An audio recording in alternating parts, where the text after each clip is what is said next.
The riots in Sweden that broke out in May shocked the world. Sweden was the last place most people expected scenes of this kind. More community police officers are needed, a minister says, officers like Togo-born Rissa Seidou who know the area and its residents. Rissa Seidou cuts a striking figure in Husby, a suburb of Stockholm. She wears baggy trousers and a navy blue polo shirt, big boots and a pistol on her hip. Husby is where the riots began, riots that spread first to other Stockholm suburbs and then into the provinces. Cars and buildings burned for several nights and young men pelted the police and firefighters with stones. The disturbances exposed Sweden's reputation for tolerance and equality to international scrutiny. They also exposed fragile relations between the police and some of the residents of Sweden's more deprived communities, some of whom complained of racism. I cannot say there are not racist police officers, says Rissa. If I say that, I am lying to you. And did she think, as was widely reported, that police officers had used racial insults during the riots? Yeah, she says, I think it's possible. Rissa is a neighborhood police officer, based in Kista, a suburb adjacent to Husby, north of Stockholm city centre. Nearly 85% of Husby's population of 12,000 are either first or second generation immigrants. Unemployment is high, particularly among men under 25, and educational achievement is low. The reasons for the riots are disputed. Some people in Husby connect them to an incident a few days earlier in which a police officer had shot an elderly man dead in his flat in Oslo-Gatan. The police said he had been threatening people with a knife.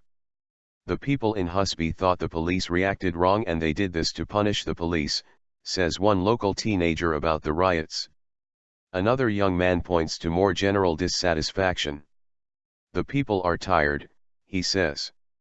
They are stopped by the police 3 or 4 times a day. People who are not from Sweden have a lot of trouble with the police here.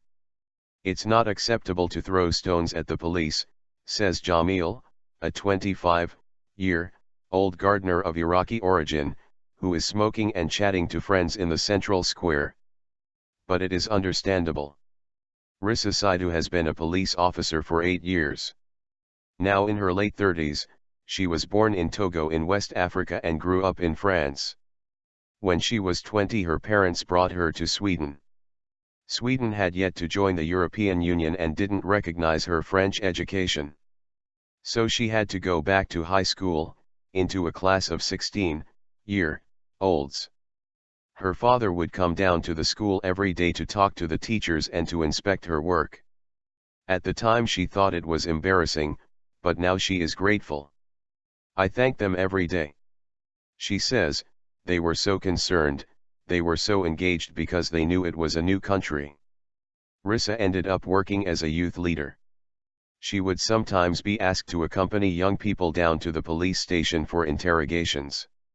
A lot of young people said the police were unfair, that they were treated very badly by the police. I wanted to be there myself and be a witness and then make my own conclusions, she says.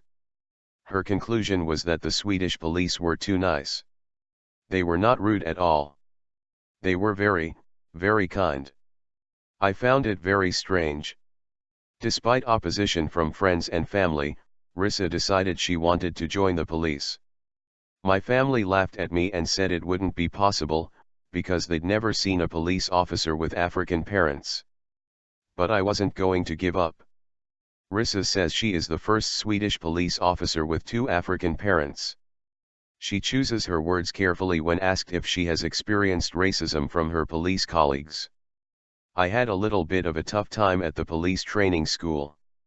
And when I left, I think the police, I mean the institution, was not so prepared to receive a woman with an African background.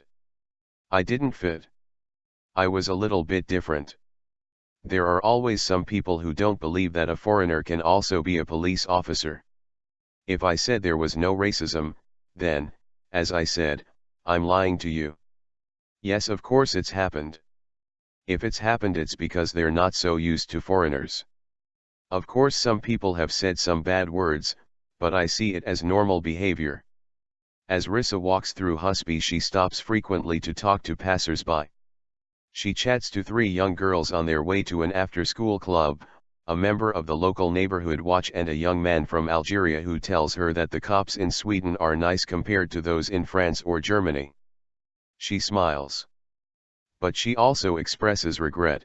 This is the first time we've been down here since the riots, she says, referring to herself and her colleague who is accompanying her. Rissa says they are neighborhood police on paper only, that they are too often called away to other duties.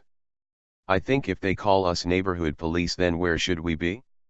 Here, in our area, making contacts with people who are living here, she says, explaining that she will be spending the whole summer in another police district. The people here pay their taxes like every other Swede and they need us.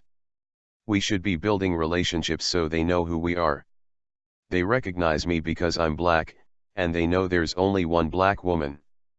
But they don't know any of the other police officers. The Swedish Minister for Integration, Erik Ullenhag, appears to have got the message. After visiting Husby last week, he said that he thought more police were needed on the beat.